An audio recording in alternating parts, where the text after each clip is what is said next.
O Livro dos Espíritos, de Allan Kardec. Introdução ao estudo da doutrina espírita. 4. Manifestações inteligentes. Se os fenômenos de que nos ocupamos se restringissem ao movimento de objetos, teriam permanecido no domínio das ciências físicas. Mas não aconteceu assim.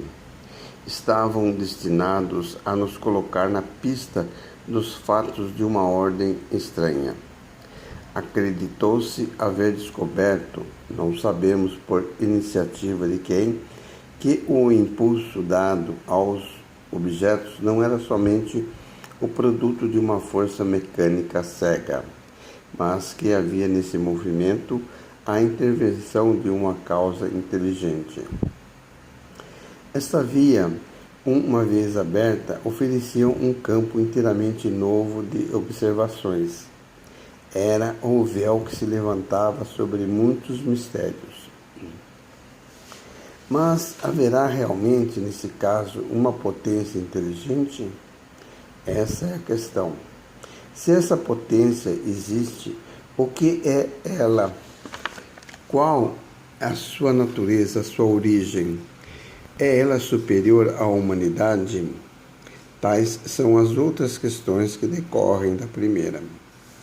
As primeiras manifestações inteligentes verificaram-se por meio de mesas que se moviam e davam determinados golpes, batendo um pé, e assim respondiam, segundo o que se havia convencionado por um sim ou por não.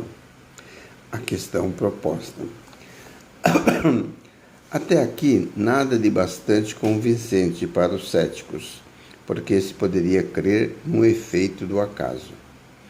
Em seguida, obtiveram-se respostas mais desenvolvidas por meio das letras do alfabeto. Dando ao móvel um número de ordem de cada letra, chegava-se a formar palavras e frases que respondiam às questões propostas. A justeza das respostas e sua correspondência com a pergunta provocaram a admiração.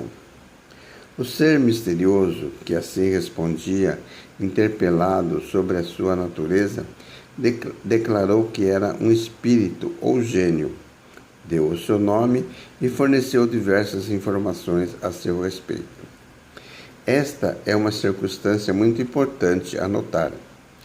Ninguém havia, então, pensado nos espíritos como um meio de explicar o fenômeno.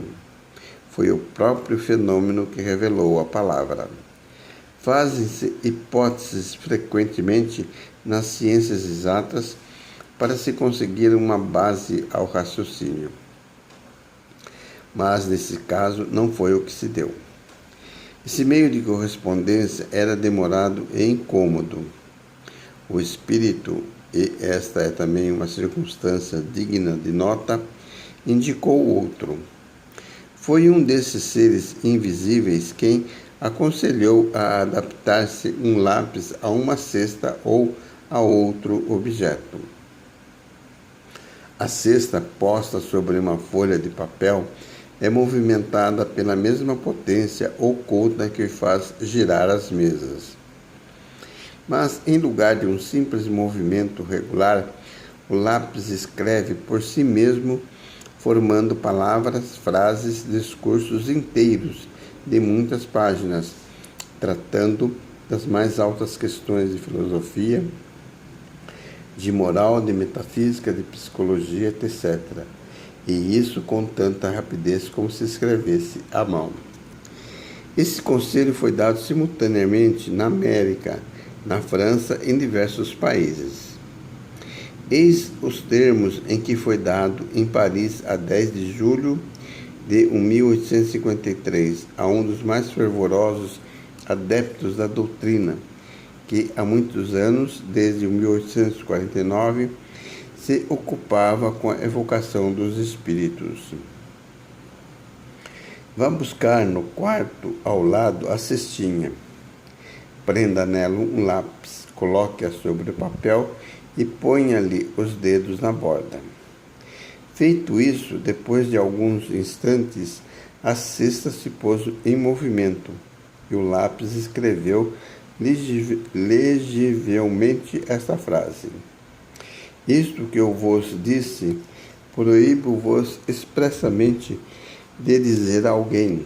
Da primeira vez que escreverei melhor. O objeto a que se adapta o lápis, não sendo mais que um simples instrumento, sua natureza e sua forma não importam. Procurou-se a disposição mais cômoda, e foi assim que muitas pessoas passaram a usar uma prancheta. A cesta ou a prancheta não podem ser postas em movimento senão sob a influência de certas pessoas, dotadas para isso de um poder especial, a que se designam pelo nome de médiuns, ou seja, intermediários entre os espíritos e os homens. As condições que produzem esse poder estão ligadas a causas ao mesmo tempo físicas e morais, ainda imperfeitamente conhecidas, porquanto se encontram médiuns de todas as idades, de ambos os sexos, em todos os graus de desenvolvimento intelectual. Essa faculdade, entretanto, se desenvolve pelo exercício.